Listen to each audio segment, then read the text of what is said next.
Dear students, welcome to the lecturer group. आज हम plants की डिवीज़न ब्रायोफाइटा को स्टडी करेंगे। ब्रायोफाइटा को स्टार्ट करने से पहले मैं प्लांट्स के बारे में इंट्रोडक्शन दे दूं कि प्लांट्स को दो कैटेगरीज में डिवाइड किया गया है। कुछ प्लांट्स जो बहुत बड़े हैं हमें आम नज़र आते हैं, ट्रीज़, जिनके अंदर वास्कुलर बंडल्स मौजूद होते हैं। वास्कुलर बंडल से मुराद जाइलम और फ्लोएम वो ट्यूब्स हैं जो कि वाटर और फूड को ट्रांसपोर्ट करते हैं नीचे रूट से लेके ऊपर लीव तक। और दूसरी जो डिवीज़न है उसको हम नॉन वास्कुलर प्लांट्स बोलते हैं। ये प्लांट्स बहुत छोटे होते हैं और ये सोइल्स के साथ ही चिपके होते हैं और ये मोस्टली वाटर के करीब होते हैं क्योंकि इनके अंदर वास्कुलर बंडल्स मौजूद नहीं होते, तो ये डायरेक्टली जो है अब्जॉर्ब कर लेते हैं वाटर। तो ऐसे प्लांट्स जिनके अंदर वास्कुलर बंडल मौजूद नहीं होते उनको हम नॉन वास्कुलर प्लांट्स बोलते हैं और वो ब्रायोफाइटा भी कहलाते हैं। तो ब्रायोफाइटा डिवीज़न में हम जस्ट ऐसे छोटे प्लांट्स को डिस्कस करेंगे जिनके अंदर वास्कुलर बंडल्स मौजूद नहीं होते और वो डायरेक्टली जो है वो वाटर जो है अब्जॉर्ब कर लेते हैं। तो चलें इनके करैक्टर स्टार्ट करते हैं।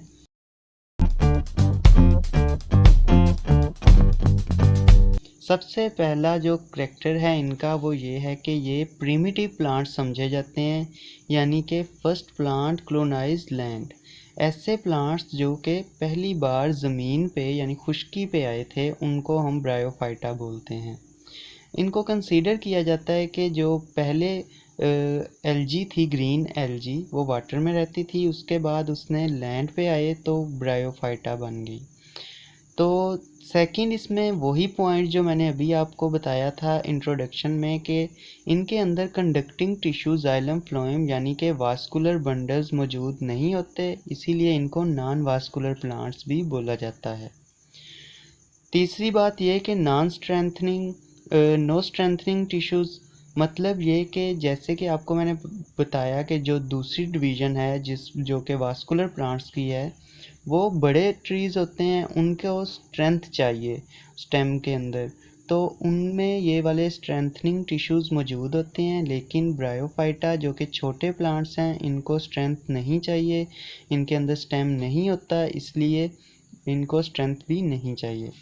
इसी तरह इनको जो है एम्फीबियंस ऑफ द प्लांट बोला जाता है। क्यों बोला जाता है? क्योंकि ये पानी के करीब रहते हैं।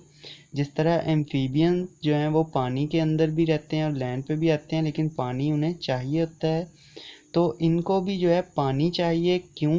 किस किस काम के लिए? एक तो ये पानी के करीब ही रह सकते हैं और दूसरा इनको रिप्रोडक्शन के लिए भी पानी की ज़रूरत होती है, यानी कि इनका जो स्पर्म है वो एग तक तभी जा सकता है अगर पानी मौजूद हो, तो उसमें स्विम करके जाता है।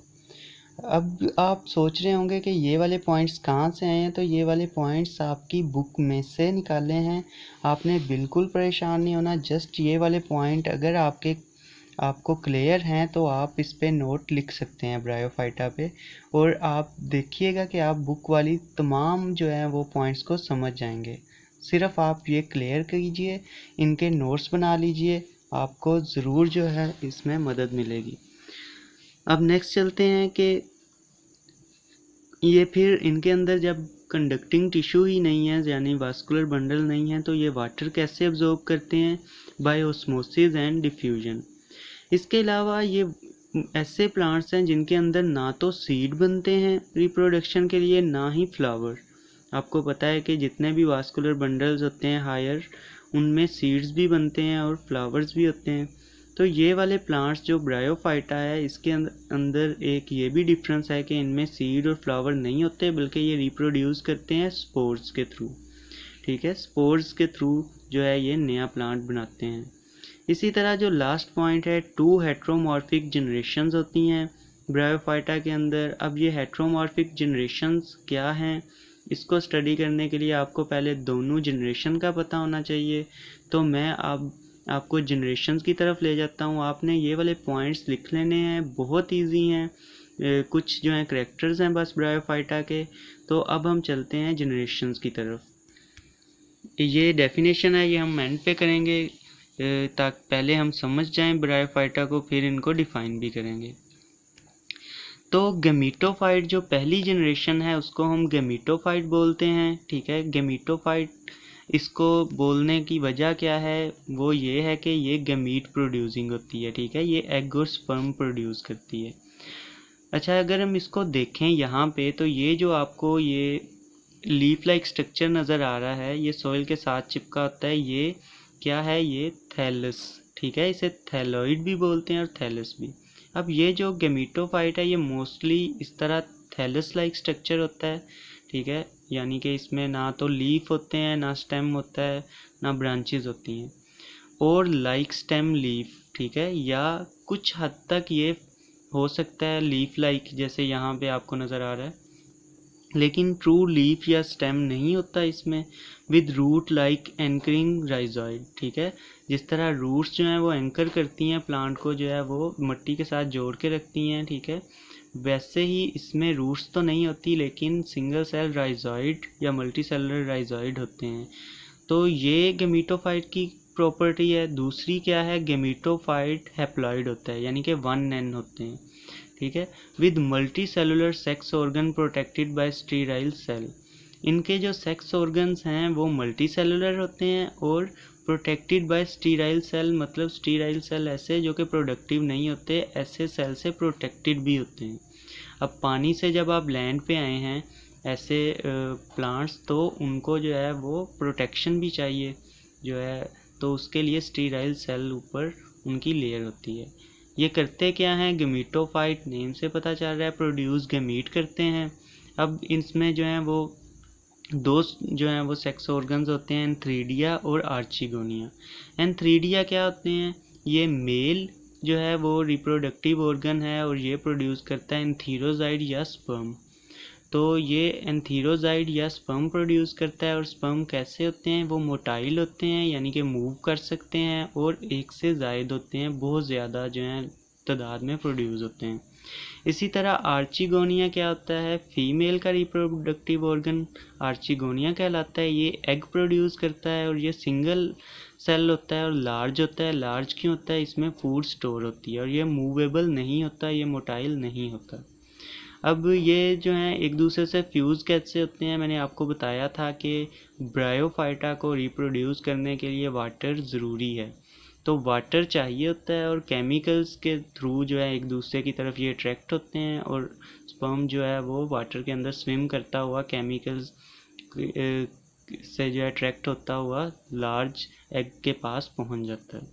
तो यहाँ पे ये एंथ्रीडिया है, ये बेसिकली लीफ के ऊपर है, इसको बड़ा करके यहाँ पे दिखाया गया है वाजे करके। इसी तरह आर्चिगोनिया भी लीफ के ऊपर ही है, यानी थैलस के ऊपर ही है, इसको भी ऊपर करके दिखाया गया है।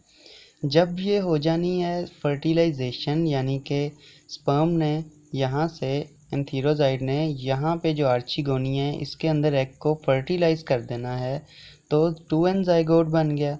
अब उस जाइगोट ने यहाँ से डेवलप होना है और स्पोरोफाइट बना देना है, ठीक है। जैसे ये स्ट्रक्चर है, तो ये पहले यहाँ पे आर्चिगोनिया था जिसमें जाइगोट डेवलप हुआ और उससे फिर एक नया स्ट्रक्चर बना जिसे हम कहते हैं स्पोरोफाइट, और ये हमारी नेक्स्ट जनरेशन है, ये वाली स्पोरोफाइट जनरेशन।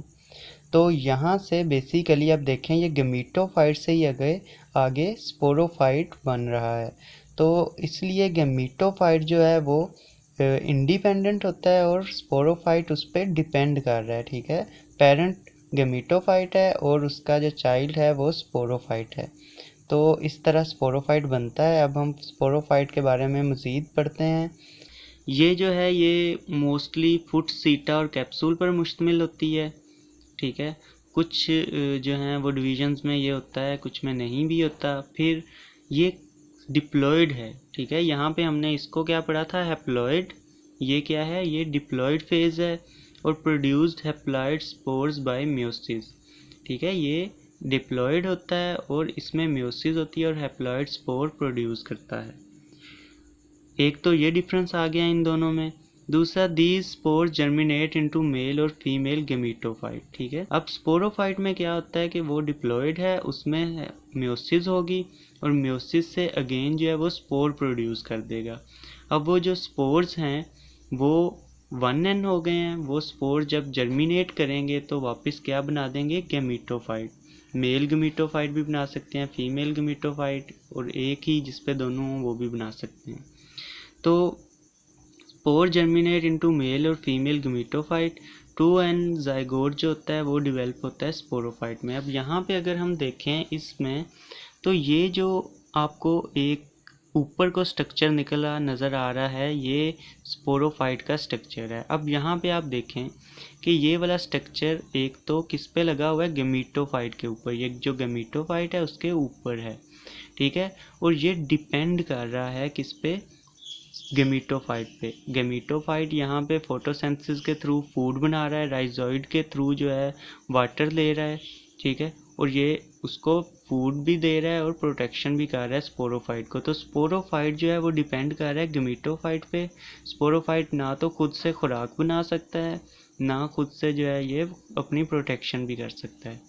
तो ये जो है गेमीटोफाइट जो है ये यहाँ पे जो होते हैं ब्रायोफाइट्स, उनके अंदर इंडिपेंडेंट होता है, ठीक है, ये खुद अपनी खुराक भी बनाता है, प्रोटेक्शन भी कर सकता है। लेकिन स्पोरोफाइट इसके ऊपर लगता है और इसी से खुराक लेता है, इसलिए इसे बोलते हैं इंडिपेंडेंट।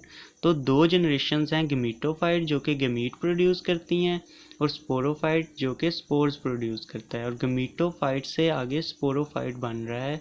जब गमीट्स आपस में फ्यूज़ होकर 2n हो जाएं तो स्पोरोफाइट बन जाती है, ये वाली जनरेशन। पहले ये वाली जनरेशन होती है। तो ये वाली जनरेशन जो है थ्रू आउट लाइफ एक दूसरे के साथ जो है अल्टरनेट करती रहती हैं, तो इसको कहते हैं अल्टरनेशन ऑफ जनरेशन।